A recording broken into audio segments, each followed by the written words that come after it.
واش عمرك حسيتي براسك عايشة بلا نظام؟ كتفيقي كدوزي النهار، ولكن في الأخير ما درتي حتى حاجة مهمة. الحقيقة اللي بزاف ديال الناس كيهربوا منها هي أن الحرية اللي كيقلبوا عليها كتجي غير من الانضباط. نعم، الانضباط ماشي تسويف وماشي المماطلة، حيت الانضباط هو الطريق ديالك باش تعيشي حياة عندها قيمة وعندها معنى.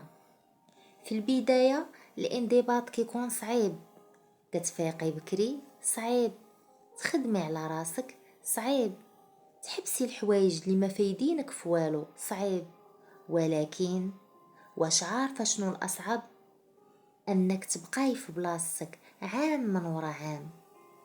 الانضباط ماشي إحساس، الانضباط راه قرار، قرار كتاخديه كل نهار، حتى ملي ما يكونش عندك المزاج كديري ديك الحاجة اللي خاصك ديريها، ماشي حيت بغيتي، ولكن حيت عارفة أنها غادي توصلك لشي حاجة كبيرة. وهنا كيبدا يبان الفرق، فاش كتولي كتلتزمي كتفيقي بكري، كتخدمي، كتقاومي الكسل ديالك، كيوقع واحد التغيير في الداخل ديالك، كتولي كتحتارمي راسك، وهذا الإحساس أقوى من أي متعة مؤقتة. الناس اللي كيقلبوا على الراحة طول الوقت كيبقاو ضعاف، والناس اللي كيقلبوا على التحدي كيوليو أقوياء. الانضباط كيعطيك واحد المتعة اللي ما كتعطيها لك حتى حاجة أخرى، متعة أنك تغلبي نفسك، متعة أنك كتوفي بالوعد اللي درتي مع نفسك، متعة أنك كتولي نسخة أقوى من اللي كانت البارح. والمشكل الكبير هو الناس باغين النتائج ولكن ما باغينش الألم، باغين النجاح ولكن ما باغينش يفيقوا بكري، باغين الثقة ولكن ما باغينش يخرجوا من منطقة الراحة ديالهم. الحقيقة إلا ما تعلمتيش تبغي الانضباط غادي تبقاي ديما عبدة ديال المزاج ديالك، مرة خدامة، مرة كسولة، مرة عندك طاقة ومرة ما عندكش. ولكن الإنسان القوي ما كيسولش على المزاج، كيسول على الهدف، وكيخدم مهما كان الحال.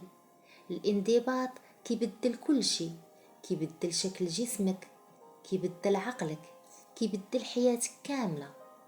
ومع الوقت داكشي اللي كان صعيب كيولي ساهل، وكيولي حتى ممتع. كتولي كتفرحي حيت فقتي بكري، كتولي كتفرحي حيت درتي التمرين، كتولي كتفرحي حيت سيطرتي على راسك.